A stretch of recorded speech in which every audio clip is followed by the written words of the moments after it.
Good morning. Today is Tuesday, October 10th, 2017. This is a regular meeting, Los Angeles Board of Police Commissioners. Before we call the roll, Madam Secretary, I think it'd be a nice time to acknowledge all the first responders who are working so diligently right now at the fires in California. Very dangerous and damaging fires both in Northern California and down here in Orange County. Madam Secretary, please call the roll. Thank you. Good morning. Let the record reflect Commissioner Sobroff, Johnson, and Goldsmith are present, and we have a quorum. Number one on the agenda, consent agenda items. We have 2 comment cards on 1A. Okay. Do we have any on any of the others? No, sir. Okay, so I'll let's, move items 1B. go ahead. I'll move items 1B, C, D, E, F, G, H, I, J, K, L, M, N, O, and P. Second? All those in favor? Aye. Aye. Okay. Item 1A. Speakers for 1A? 1A, we have Hamid Khan and Paula Miner, and this is relative to a monetary donation in the amount of $250,000 from the Los Angeles Police Foundation to be used for expenses related to the Harvard Park Community Safety Partnership Program for the benefit of 77th Street. And we also have Tiffany Guerra on this item also.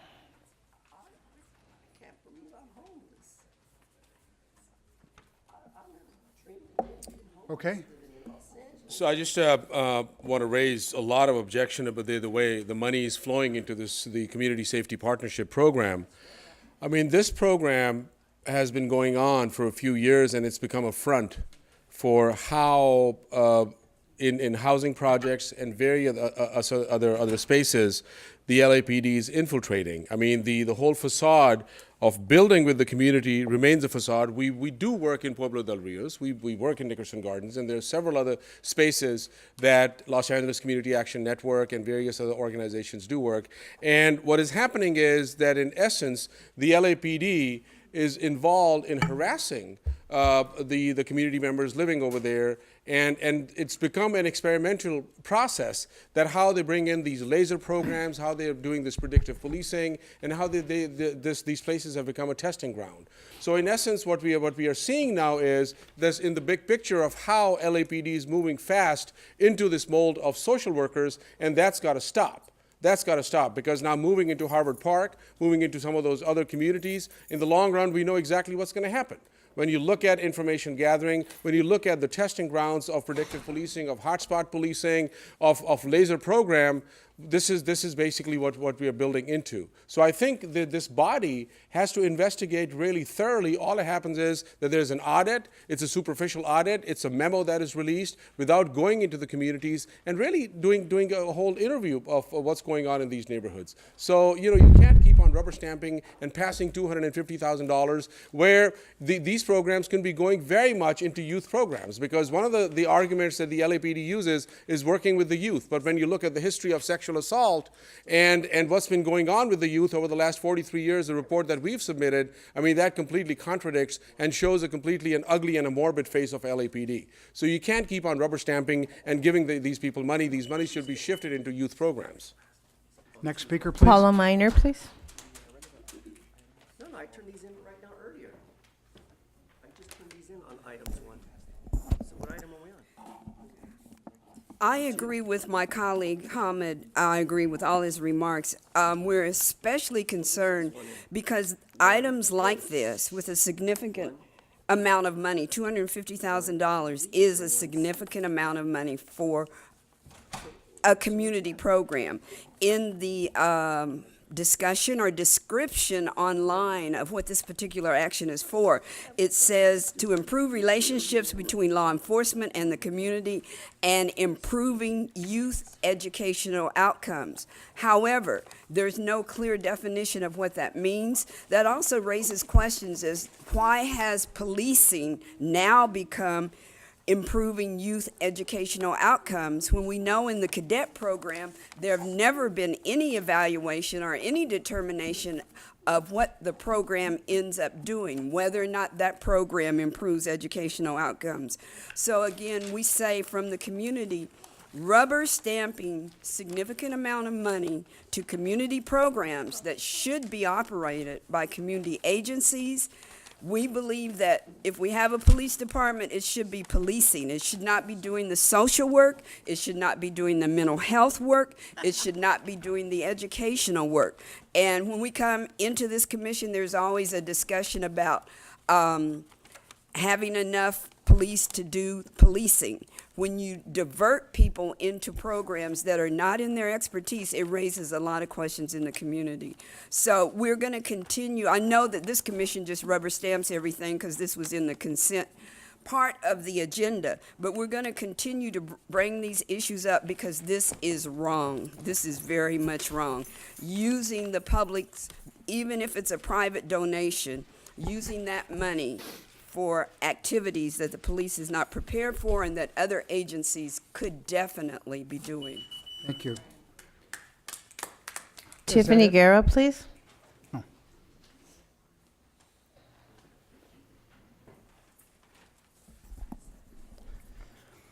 So something that was very clear in the community meeting in Watts was that folks there do not feel like they have adequate services. And I bring that up because the Community Partnership Program has been going on in Watts for a number of years now. We heard residents in Watts speak about the support and services they need and deserve, and we heard a wide range of accounts of how folks view the police and interact with them, and we heard folks share their visions of what they want for themselves and their families. But nowhere in there did we hear folks say, I wish you would invest more money in policing in this community. Why is the Police Foundation investing $250,000 in police programs instead of giving that money directly to the community? We heard folks talk about how they don't even have access to grocery stores. But it's not like you usually listen to what folks in communities tell you when they talk about police. Just last year in the Bias Policing Survey, we saw Charlie Beck look at results saying that black residents of LA feel a certain way about police. Black folks in that survey expressed that they trust the police half the amount that white folks do. And black folks are significantly less likely to agree that officers use reasonable force. But Beck looked at these results and didn't see this as folks sharing their lived experiences. No, he diagnosed this as a policing perception problem. So this was one person, one police chief, looking at these survey results from thousands of people and deciding they were all mistaken and that their perception of policing was off. He then made recommendations based on that assumption, and those recommendations were accepted, and that is what white supremacy looks like. One of these recommendations was to expand the community policing program so that LAPD may be able to shift this perception folks have of police. So again, completely sidestepping this whole issue that police are actually racist and have bias. So what we're seeing is a police force that is unwilling to even hear residents when they say, I'm experiencing biased policing, or I don't trust the police. And we see that get completely disregarded as police decide to insert themselves into the community anyway. So we say no to the Community Safety Partnership, give that money to the community, and stop inserting police where they are not needed or wanted.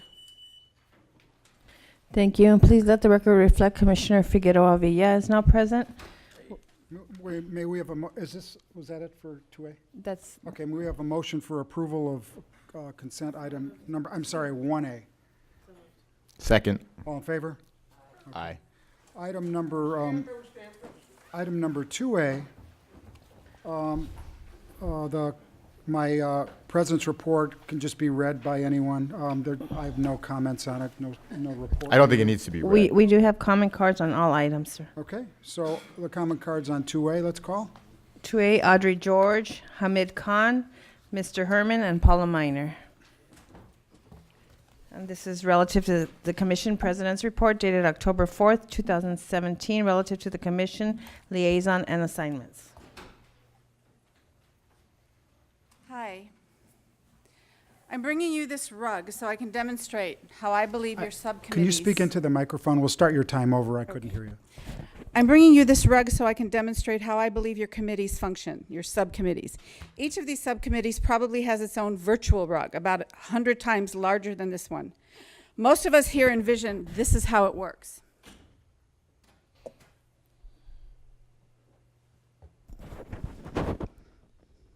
Homeless issues. Sandra and Shane, you must know that the issues perpetuating and compounding the realities of homelessness are well beyond policing reforms that will never bring a resolution, and that the most immediate needs require decriminalization of the homeless.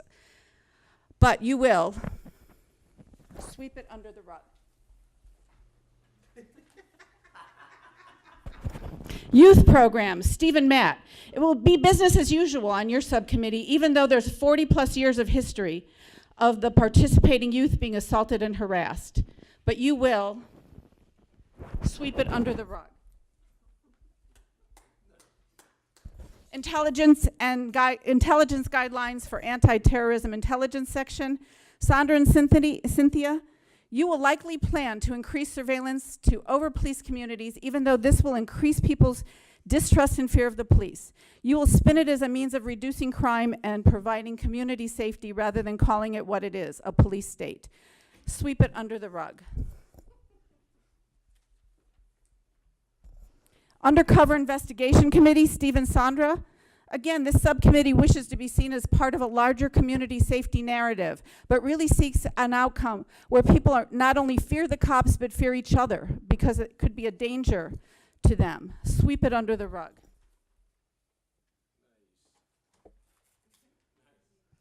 Use of Force Liaison, Matt and Sandra. This subcommittee will serve as a tool of the police union that wants to ensure that killer cops will never be held accountable and that profiles and criminalizes Next speaker, Hamid please. Khan, please. Mr. Khan?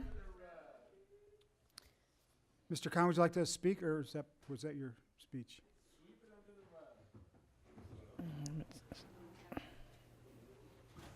So however many committees you form and everything else, you can't sweep under the rug when you look at the reality that we're showing to you. Shane Goldsmith and Nat Johnson, this is the architecture of surveillance that the LAPD operates. Sandra Pereira, you're in the subcommittee for the intelligence section, the guidelines. Do you know what intelligence gathering guidelines are? Do you know what the history of the intelligence gathering guidelines are? Do you know that the Public Disorder Intelligence Division and the LAPD Red Squads were busted in the 80s for infiltrating every nonprofit chain that you fund, every nonprofit, every city council members? And then they went back in September of 2012, and now, looking at their standards, they can take on fictitious personas and fake IDs to friend people. This is what they do. Talk about constitutional policing. Do you know how suspicious activity is how they define that? Just listen to this very carefully. It's observed behavior reasonably indicative of pre-operational planning of criminal and/or terrorist activity. Observed behavior reasonably indicative of pre-operational planning. So this is what this does, and this is what they do, form these committees, right? And talk about constitutional policing. We know what happened while in that. This office, the Inspector General, did the audit of the Suspicious Activity Reporting Program. What did that reveal? In a city that has less than 10% black population, 30% of the files that went to fusion centers indicated individuals as black. In counterterrorism investigation, where they identified gender, 50% were identified as black women. Then what do? They completely ignore any form of racial profiling and ignore exactly what they're doing. And then they talk about constitutional policing. When we talk about anti-bias, we know what the history of anti-bias is. Zero remains sustained. So you can form all these subcommittees, but how informed and educated are you about these things? And that's what it is, sweeping under the rug, but you can't sweep this under the rug because this is all public knowledge. You can never sweep under this rug. Mr. Herman, please. Sweeping it under the rug. You can't sweep Wayne Spindler under the rug because it violates constitutional police racial profiling. On topic, please. I am on topic. I'm talking about sweeping under the rug. That you can't take 10% African Americans and say that you're not racial profiling on minorities. Sweep it under the rug. Then you can't say 50% of black women are not having the same issues and concerns. Sweeping it under the rug. So I believe the two speakers before me are politically correct. 42 U.S.C. 1983 doesn't allow you to sweep it under the rug.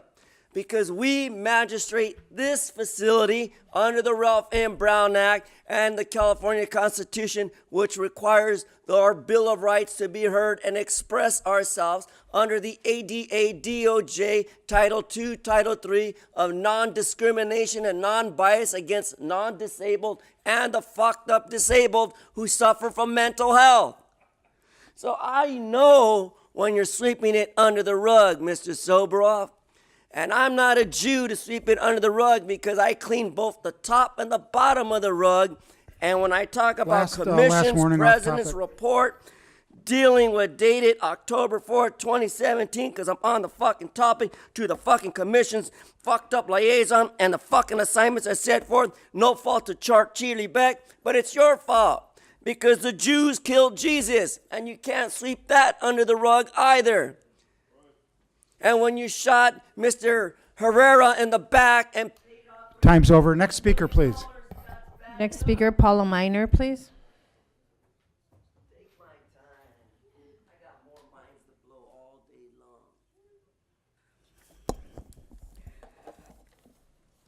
long. We raised this issue because in looking at this item, which was going to be approved with little or no information shared with the public and little or no discussion, there are between 19 and 20 subcommittees that this commission has divided itself into. I know that some of these subcommittees started before Mr. Soboroff's presidency under Matt Johnson, but the issue is just exactly what do the committees do? In most of the descriptions online with this report, it says liaison, but what does liaison mean? When we talk about the anti-bias committee that has Commissioners Goldsmith and McLean Hill on it, what does it mean? Does it mean that they have reviewed these reports before they come before the commission? In other entities, a subcommittee usually prepares whatever is going to come before the main body, which means that when we talk about these anti-biasing reports with zero being sustained, is that the subcommittee must have already read them, must have already agreed with them, and says, yes, this particular report is in place to be submitted to the whole body. We look at the other committee, the community policing, the same kinds of comments apply. There is youth programs, there are homeless issues. In none of those descriptions does it tell the public what to expect from the subcommittees. What will that subcommittee have done before those issues reach this body? Again, my colleagues use colorful ways to talk about it, but they are true. They are sweeping it under the rug, withholding it from the community, making sure that we don't know. Don't ask questions. Just go along with the rubber stamping. It doesn't matter. We don't represent you, the community. We as a so-called civilian board represent Next speaker, please. We have no other speakers on this item, sir. Motion for approval of 2A, please. So moved. Second, all in favor? Aye. Okay. Item 2B, Items. no, anyone have questions? Any need for the report? No questions. Okay, so let's see, any public comments on 2B? We have two public comment cards. We have Mr. Herman and Wayne from Encino. And this is relative to the preventable traffic collision audit number 17-02. We all know about bicycle accidents. It's no stranger to me or you because most of the car accidents involve people drinking under DUI, Jose Weezar's DUI in CD14. Let's not forget why many of our rank and file whose lives are more important than a stupid DUI would get behind the wheel of a car and drive it and kill a few people. DUI. So when we take down the so-called preventive traffic collision issues, let's first start off with this department. Just less than a week ago, a poor officer couldn't call me. I would have gone and picked him up and drove him home, an escort, but he decided to get behind the wheel and kill 3 innocent people on the wrong side of the road. DUI. And then once again, we allow Jose Weezar to sober up under his DUI, and he was in a collision driving. This is issues dealing with preventive traffic collisions. And how do we stop preventive traffic collisions? Stop issuing necessity and convenience for alcohol permits. Over and over, Mr. Wayne Spindler, Michael Hunt, I brought these issues of traffic preventive and preventability at City Hall with the AKA Herman Jason Wesson Jr., otherwise known as Herb, H-E-R-B for the record. And under 42 U.S.C. 1983 and our Bill of Rights and our civil liberties approach and a manner of speaking, once again, to be politically correct, NWA, fuck the police. Mr. Spindler?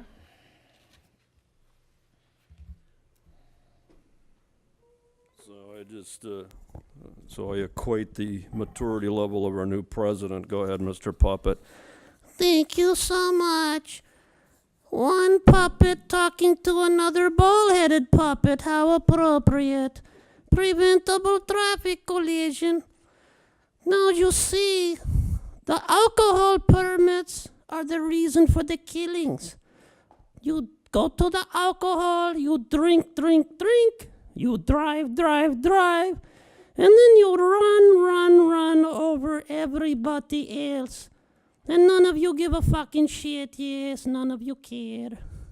How many more alcohol permits in the pipe? Well, I have the answer now. You have the fake news reporter for the LA Times. Give her a hand, Miss Mather. Yay! And she's going to write tomorrow, Charlie Beck clamps down on traffic deaths by alcohol. Yeah, she's going to twist it, so we're going to save a lot of fucking time today. She doesn't have to go and run it by you, Charles. I'm gonna write tomorrow's front page ad from now on.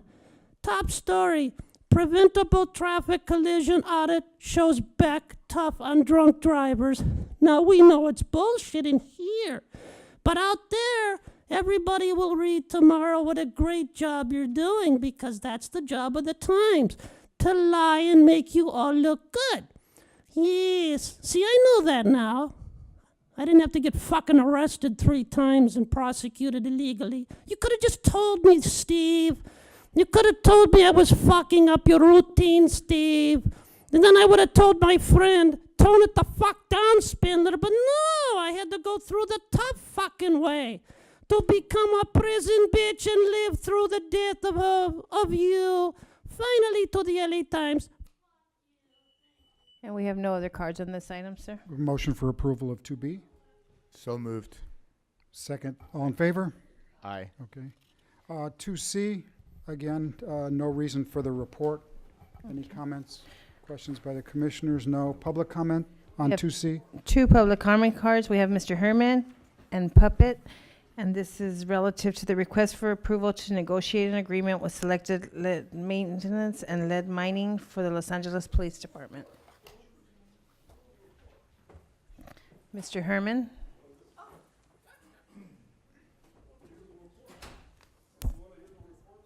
Now let's take the report on 2C BPC 170385, in which I write constantly on my public comment cards regarding October 4th of the Iron Maiden request for approval of agreement with Selected Lead Maintenance. Now, you heard it earlier from the speakers. You can't sweep it under the rug, because the rug is artificial, the same as this public committee is artificial. And the Bull and Spindler are right. We need reports, and without reports, we can't identify and remedy the lead maintenance and lead mining for the Los Angeles Police Department set forth. But I have not approved of the department's report quite yet. You see, I work under deliberately 42 U.S.C. 1983 because my doctors told me you need to de-escalate, Herman, and come to these meetings. They're very important for your health, liberty, and civil rights. under the California Constitution, as Michael Hunt, the Red Chief, true, has always said for the record, non-bias. But I'm gonna negotiate the agreement. After all, everything's already pre-approved. Everything's already said in closed session so that people like me can get kicked out like I did last week during the recess, and I was unable to return for public comment. But I did submit public comment, Mr. Soboroff. And so I say to you once again, in Jesus Christ, God fucking bless.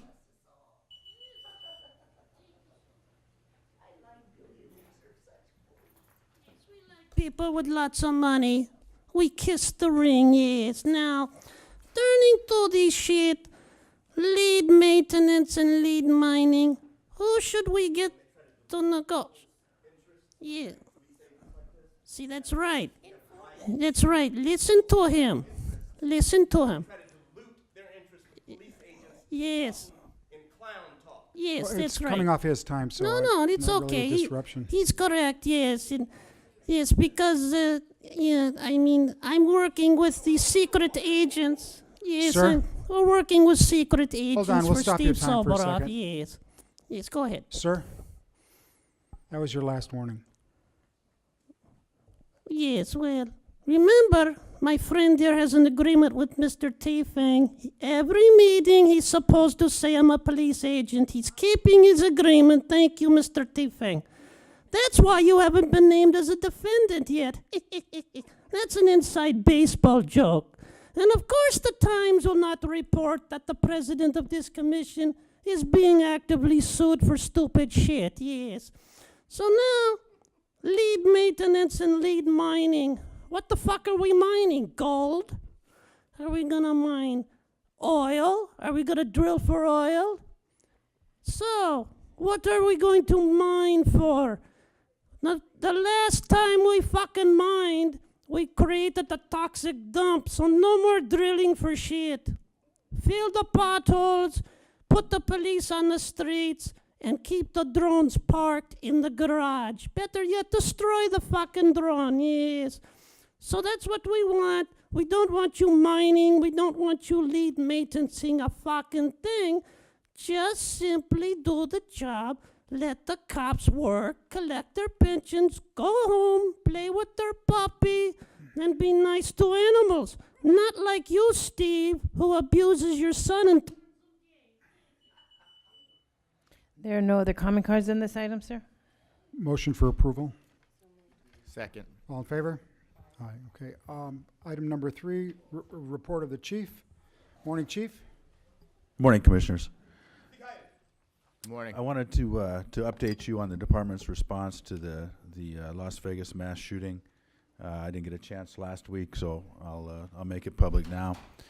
When I became aware of the number of department personnel that were there off duty, which was almost immediately after the shooting, and I started getting called by department members, we dispatched our employee assistance unit, total of about 6 people on the department's plane to Las Vegas, so they could liaison with medical staff and make sure that all the needs were taken care of by our department employees.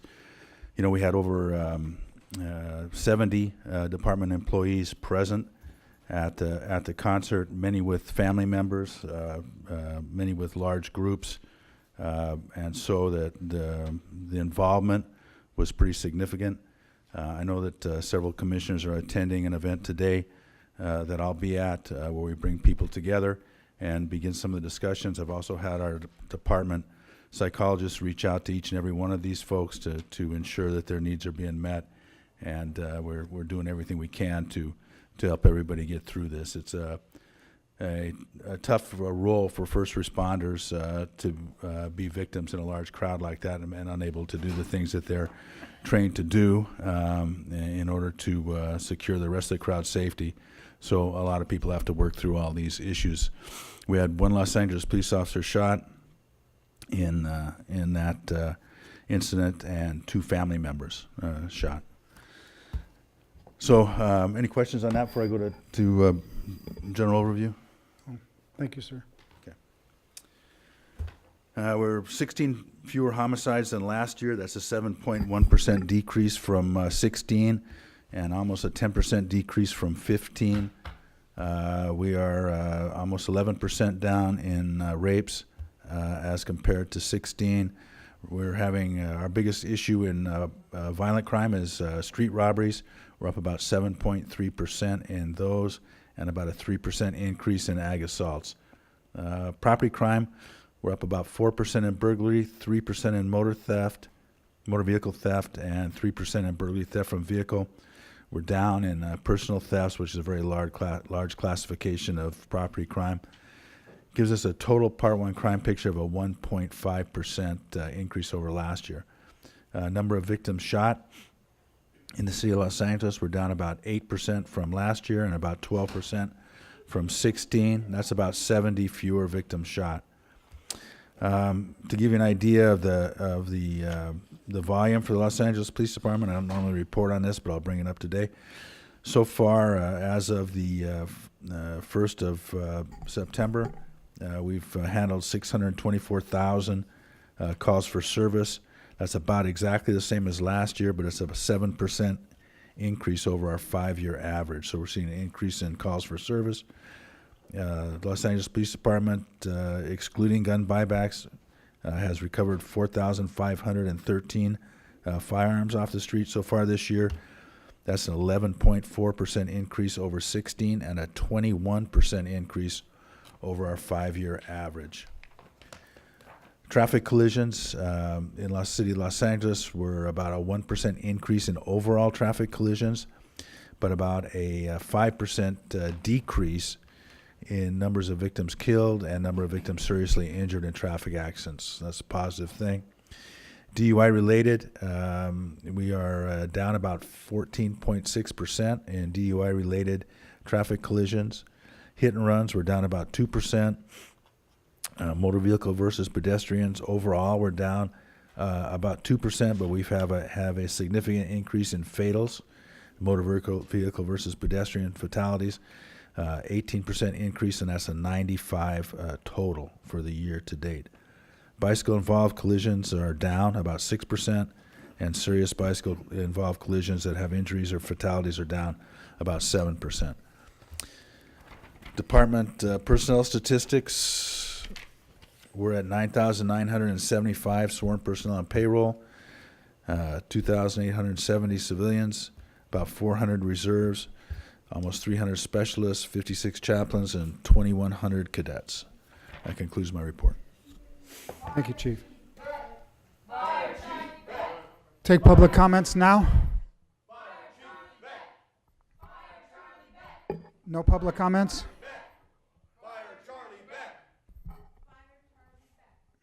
Do we have public comments or no? Yes, sir, we have 4 public comments. We have Tamara Case, Tiffany Guerra, Mr. Herman, and Wayne from Encino.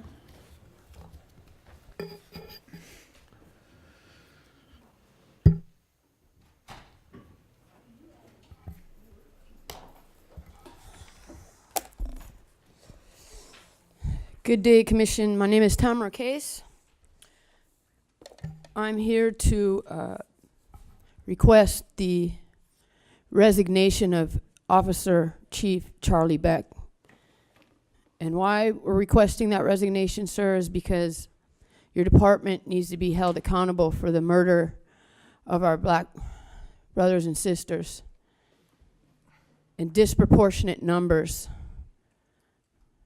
And this is a problem that is not a new problem. This is a 524-year problem. If you look at the inception of this country, it was built on slavery, stolen land, and genocide of indigenous people. So I'm asking you, sir, I'm praying that the Creator transform your heart and mind to make the right decision to hold these officers accountable that are abusing and murdering our people in the streets. This can't continue. You have a responsibility of accountability for humanity. You can't continue. And if you can't do your job, we're asking you to step down. And now is the time, sir, because this act, these acts that you're committing on humanity can't continue, and there's repercussions on the spiritual level as well. So know what you're doing is not going unseen. Every day on these streets, these children are people, families. You're leaving children motherless and fatherless. You're taking parents and children from their parents. There's no mother that should be crying out here, seeing her child shot and dead in the street because he was racially profiled. He had a hoodie on, or he was on the wrong side of the street, or he looked suspicious, yet he didn't have anything on him, no weaponry whatsoever, and he was shot down. Can you imagine what that family and those parents and those grandparents and their siblings are going through to not have that child or to not have those parents? I'm asking you, sir. Next speaker, please. Tiffany Guerra, please.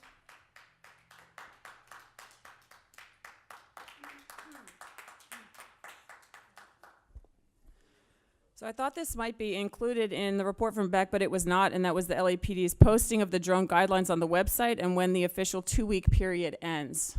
Because the 2-week time frame was announced last Tuesday, but the guidelines weren't posted until Wednesday, and then the request for feedback wasn't posted until Thursday. So it's not clear to us when that period of time ends, and we want to know because we in the community are actually conducting outreach, which the Commission and LAPD have failed to do.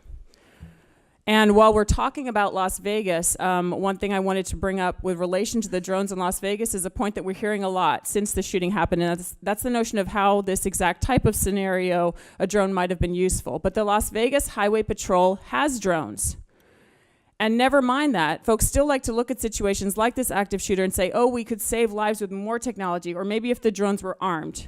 But we know that feeding further into this culture of militarization versus community health, we know that's part of why active shooters happen and why they are usually white men. And it's that culture that we are reinforcing when we respond by saying, how can we further arm ourselves to feel safe in these situations? When instead we could be talking about prevention.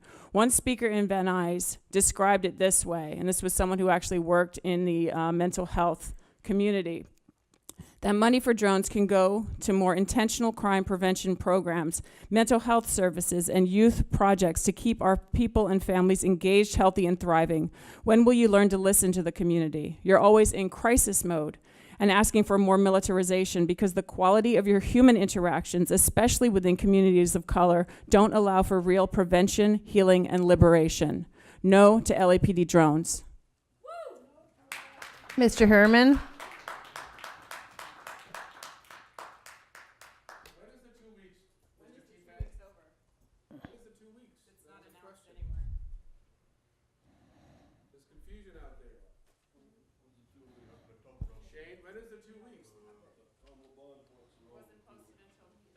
The drone policy will be back on the agenda this coming Tuesday. I'm sorry? It will be back on the agenda this coming Week from Tuesday. today. For a vote? Yes. So the 2 weeks started? So the 2 weeks started last Tuesday, and you're gonna have time to evaluate it in those, you're gonna have time with, so you're really, so you're not taking feedback for 2 weeks. Yes. The feedback. Go ahead. Carlos, am I okay here?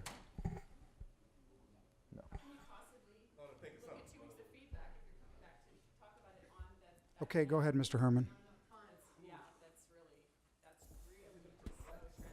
So we spent $3.2 million on a bipolar mental health gentleman who was shot in the back.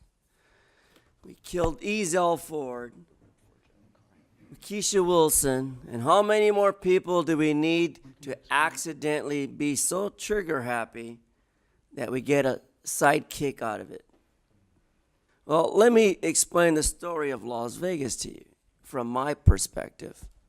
See, the gentleman up there was actually a leader of God. He was there for a mission.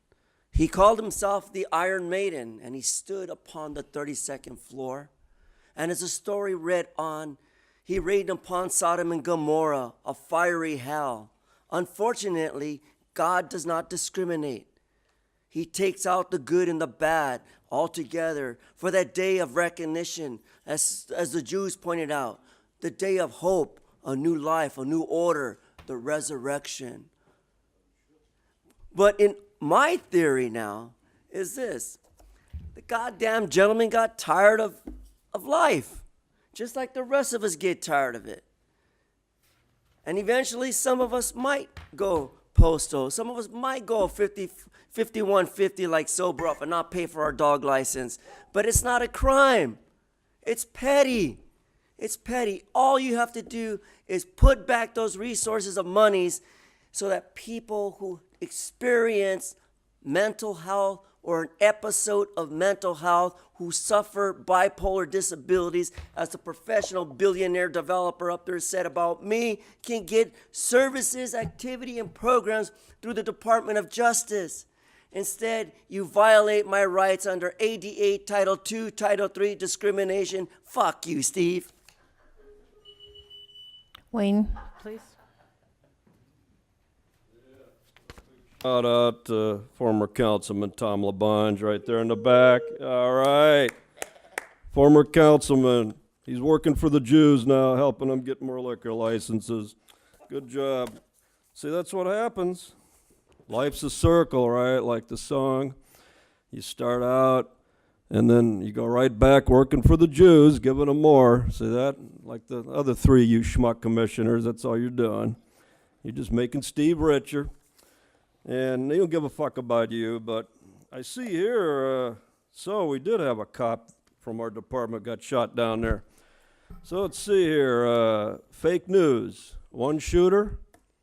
Come on, you ever handle technical weapons? You think one guy, an old retired guy, had no criminal record, gonna mow all those people down? What's a range on what's a range on a 32 caliber, 32 stories up? 1,000 meters at 24 fucking degrees. You think that guy knows that? No, there's multiple shooters. But we're gonna go with the fake news, like little LA Times bitch. And top story, Las Vegas, we caught one shooter. Okay, one fucking shooter mows down that many people, kills that many accurately. Yeah, right. Okay. So when a cop and the family died, well, what were they doing in Las Vegas? How come they're in Las Vegas, Mandalay Bay? Every year you go there and with that running bullshit that you do out there, Baker to Las Vegas, you know, you got to stay out of Las Vegas. Las Vegas is not a good place to go. You lose everything. Don't go to Las Vegas. I can go to Las Vegas. They love me. Las Vegas PD, Clark County Sheriff's Department, they love me because we go back a long way. The rest of you motherfuckers, don't go to Las Vegas. Is that the last speaker? That's the last speaker on this item. Okay. Or now. On public comments, before Commissioner Johnson addresses the. Give me 1 second. Okay. I want to make clear announcement that we are going to have a community meeting, public community meeting on Tuesday, November 7th at 6:30 p.m. in the Van Nuys Council Chambers, 14410 Sylvan, second floor, Van Nuys, 91401. Los Angeles Police Commission community meeting. Please join members of the Police Commission for a community meeting. Tuesday, November 7th, 6:30. This will be posted. Commissioner Johnson. Yeah, so just very quickly on our SUAS policy, as a reminder, the original policy, the original proposed policy was posted on September 29th. That was on the agenda for discussion on October 3rd, where we received comments. The revised policy, the revised proposed policy was posted on October 5th. It will be back on the agenda for further discussion and possible further modification, and then ultimately for a vote on October 17th.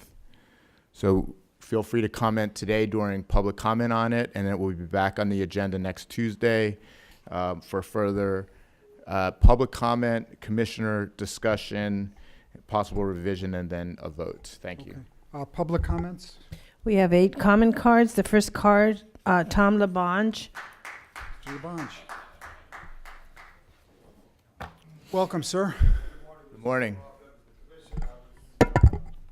Community Day today, and I stopped by to say hello and thank you and Chief Beck for the help in trying to secure the relocation of abandoned police cars that are set to be auctioned off from Alpine and North Spring Street next to Homeboy Industries. As you're all maybe familiar, you're tight on land, and I have reached out to try to help because there's a lot of spots that I know that could, so please count on me, Mr. Soboroff or Chief Beck, if I could take you down near the 7th Street shops and other places where you could find North Mission Road locations for that. Because I think it's very important as Homeboy modernizes their facility to work with the mayor's office, I'm told, to find housing in the area next to the MTA line that is right there.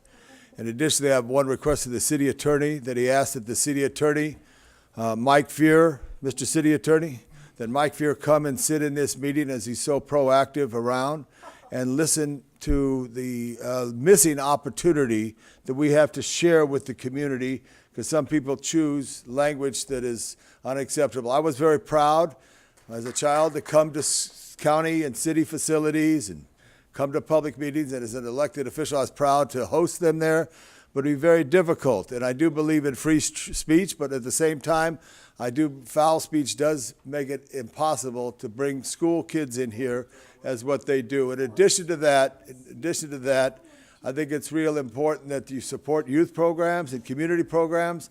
And I have heard some of the comments today to encourage Herman, people last to get warning. involved If you're going to hum, with I'm their going to ask you to leave. community and their council people and their council deputy, who I always felt was the most strongest person to relay opportunity. Thank you and all that you've done in the police department. And I also recount that it was in the late 50s, a young man got his bike stolen in Louisville, Kentucky, and he went to the police station and he wanted to go find the guy who stole it. And the police officer said, listen, let me help you go down to the Police Athletic League. That was a young Cassius Clay, who later known to be one of the greatest of the world.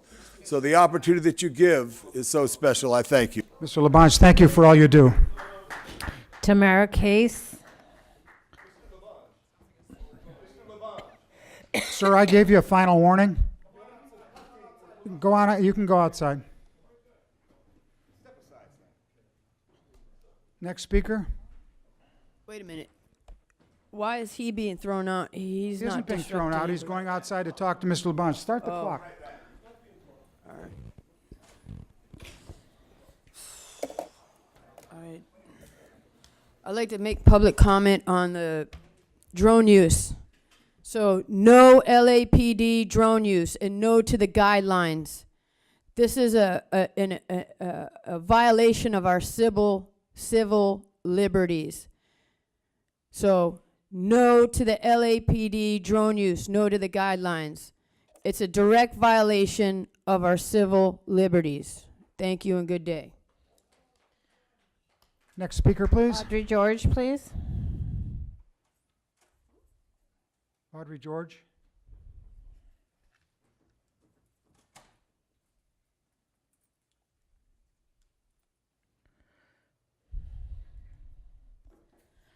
Almost a year and a half ago, I was laid off from a job I loved. So I want you to know that when I say that you should fire Chief Beck, I don't do it lightly. I know how significantly that can impact a person's life.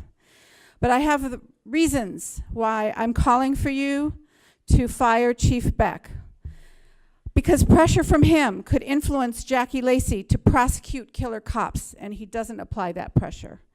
Because he promotes the fallacious idea that being a cop is one of the most dangerous occupations and allows his officers to get a pass on excessive use of force and murders by hiding behind their self-serving claim that every time they've shot suspects, they had feared for their lives. Because he refuses to acknowledge or condemn the rape culture in his department and claims that young victims that have been sexually assaulted by cops in positions of power over them with guns and badges were not intimidated or forced. Because his LAPD foments a culture of power and racism over marginalized communities, which is why his LAPD is the most murderous police force in the United States and demands over 50% of the city's general budget. because he refuses to hold his officers accountable for policing that is driven by racial bias and brutality. Because he and his drive to further militarize his department are the reasons why community concerns and fear, logic, and reason aren't enough to silence drone proposals. No drones for LAPD. And I wanted to just address Cynthia McLean Hill, who last week kept insisting that they weren't voting on the drone policy, etc. If you all had voted no, it could have killed it right then and there. You had plenty of public response. You know how the public feels. You could have just ended it there, and there would be no discussion about policies or guidelines. Next speaker, please. Tiffany Guerra, followed by Mr. Herman.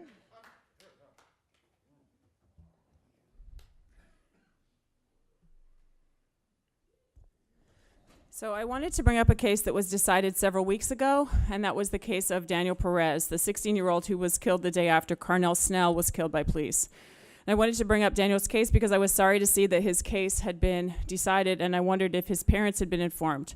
I remember that Daniel was killed, that when Daniel was killed, that his parents did not agree with what Beck was saying about the shooting, that it was suicide by cop. They disagreed on numerous parts of the story, and so did a person in the neighborhood that saw the shooting from across the street, but I see that the shooting was ruled as justified. And I wanted to bring up Daniel's parents because I remember how they were treated by police after he was killed. There was a march that took place a few nights in a row in Daniel's neighborhood, going from the spot that he was killed to the police station and back again. And each night it was a small group of folks, including Daniel's parents, and they were still in mourning. And they could barely even march. On one of the nights, it was more like they were stumbling down the street very slowly with community around them, trying to be protective around them. So we were all moving very slowly towards the police station before turning to come back again. And I was at the back, and I'll never forget how police were treating the mourners that night. And that is that they were on their bikes, and they were revving their bikes really loudly and driving really close to the folks that were in the street and riding past us really fast and really close, and they were also laughing. And when I told them to back up because they were too close, they of course ignored me and just kept laughing and revving their engines. And then when we got to the police station, there was a police helicopter overhead, and it put a spotlight down on this small group of folks, and you could see Daniel's parents crying and looking up and not really doing anything. And this helicopter circled about 20 times, and it was very loud. And then we went back again to the spot that Daniel was shot, and police went away, and folks cried. And I will just never forget how police were with Daniel's family that night. So when I thought about Daniel's case, I couldn't decide if his parents would. Next speaker, please. Mr. Herman, please.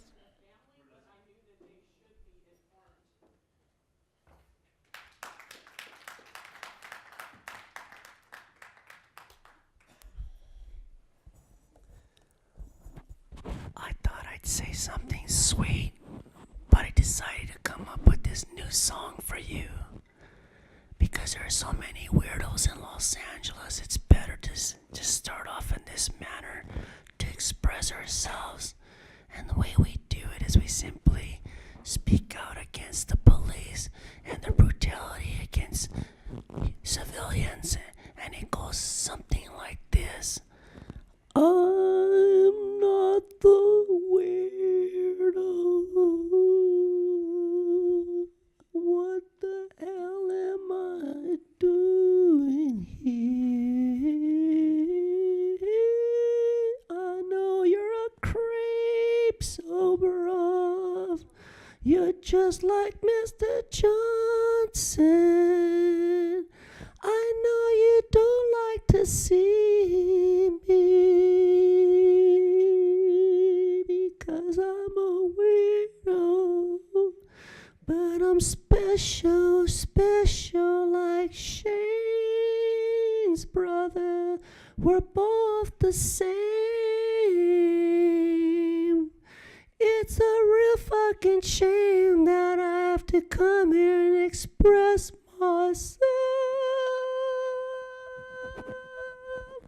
Under 42 USC 1983. Thank you, Michael Hunt. one for Dean Ferguson, the Ninth Circuit judge, who said we have a right to free assembly and speech.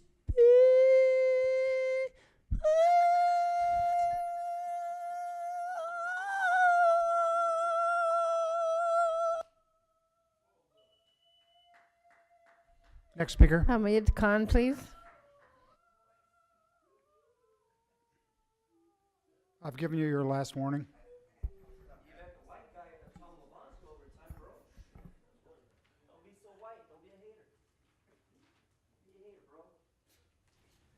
Last week, General Atomics, that manufactures Predator drones and Reaper drones that have been raining missiles and over many parts of the world, announced that they are in conversations and they're working with the FAA to bring those drones locally for use of local law enforcement agencies. And their argument is endurance, that those drones can stay up in the sky for 41 hours. Now, when we speak about mission creep, that's what we mean. I mean, it may not happen today, but when we open the door and we create a policy adapts to mission creep. Next year, a little tweak over there, 5 years later, another tweak over there, 10 years later, another tweak over there, and 30 years later, and 50 years later, we see exactly what's happening with the SWAT. And that's exactly what the argument was that the Sheriff's Civilian Oversight Commission made in demanding that the sheriff ground the drones. The program is already up in the air, right? Regardless of the fight is with the sheriff because the sheriff has refused to do that. But Professor Priscilla Ocean, who is a Fourth Amendment specialist and a law professor at Loyola, wrote that dissenting opinion in their subcommittees at ad hoc committees report about drones.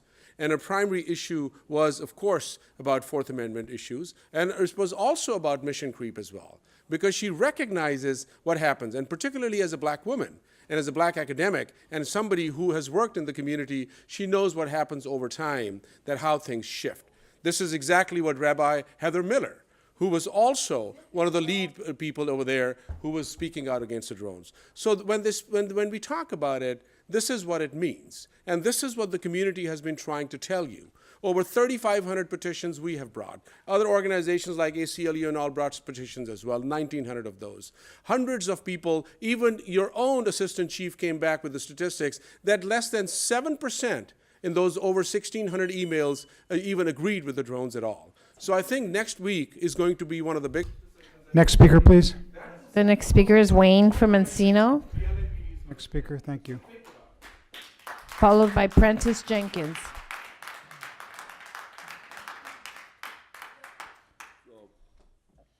So one part of the reason the jackass Tom LaBonge, see, that's why I bring a puppet. You know, you want to bring kids, see? You want an Empower LA award, there he is, right there. See, he's certified as a community outreach puppet. I'm just bringing goodwill to everybody. That's part of what I do. So I don't know what this bullshit Tom LaBonge trying to run past you, but I can tell you what Tom LaBonge used to do when he was a city councilman. Yeah, he used to get the city sued for Brown Act violations. Zuma Dog Matt Dowd versus City of Los Angeles, he had to give the attorney $675,000. Isn't that nice? Zuma Dog got $2. The jury awarded him $1 on each of his claims. Isn't that fucking shame? $2 fucking. The abogados, the attorneys, they get the $700,000 nearly. But that's the way it goes, right? Tom LaBonge, city councilman, 3 fucking terms. You know, when he left his office, he destroyed all his files. Every file in the office destroyed. So the new councilman, David Rue, was going to go to the DA. And then he didn't go. You know why? Because office holder account had $225,000. He revoked Tom LaBonge's gifts. He took the money back day one on a goddamn job. See, it's all about the money. That's all this fucking shit is. It's all about the money. That's why LA Times woman's here every week. What do you think? She's not here as a volunteer. Everybody gets paid to talk. Everybody gets paid to remain silent. Everything in the city's a payoff. And the people that get shot are the ones too fucking stupid to know it. You got to know which team you're on. Now, in my case, you don't know which team I'm on.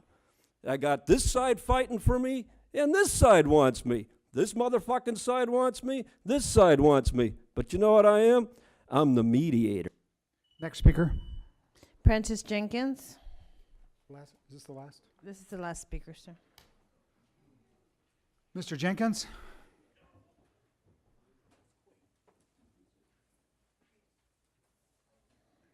Morning, President Soboroff, Vice President Johnson, Board, Prentice Jenkins, Peace Between Residents and Police. I did not know we were on public comment. I have some sad news here. This happened to me 2 Thursdays ago.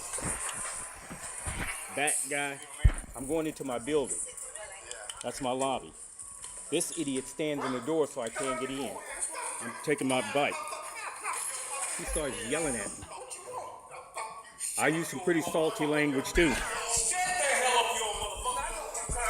Really old. He's like 70. And so that happens to me in my building, right? And I call the police. The man comes over, takes out a gun and starts waving and threatens me. I call the police like I'm supposed to. Police come, guess what? They investigate. Our building has cameras all over it, so they caught this idiot with the gun waving. The police officer viewed the tape. He looked at it, came out and said, yeah, we saw the tape. See the gun? Yeah, we saw it. He tells me to go outside.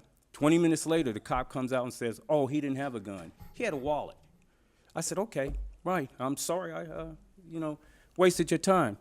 Monday comes, this happened on Thursday. Monday comes, the manager of the building comes and says, Mr. Jenkins, we understand you had some problems. I said, yeah, but it turns out the guy had a wallet. He said, no, Mr. Jenkins, we saw the video. The man had a gun. I said, the cop said he had a wallet. No, we saw the video. He had a gun. Now, we don't know why the cop said he had a video. We have video of the cops viewing the video. They have video of the cops viewing the video. I don't know why the cops lied. They turned into the 99% turned into the 10%, the 1% just that fast. I want an investigation, Chief Beck. I have a letter here that I'm going to give you. And I'm going to file a complaint against this. And I want all those officers' names. Thank you, Mr. Jenkins. We have no other comment cards on this item. We're now on item number 5, closed session. We have a comment card for each item from Mr. Spindler. Mr. Spindler is not present. The Board of Police Commissioners will now recess into closed session to discuss item numbers 5A1, 2, and 3 in accordance with Government Code 54957. So whoever's there, make sure you're here next to you.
The Board of Police Commissioners has concluded its work in closed session. And for the record, please let the record reflect Commissioner McLean Hill was present. In closed session, item number 5A1 was discussed and the chief's recommendations were unanimously adopted. In closed session, item number 5A2 was discussed and the chief's recommendations were unanimously adopted. And in closed session, item number 5A3 was discussed, and the chief's recommendations were unanimously adopted. Mr. President, is there a motion to adjourn? All in favor? Thank you.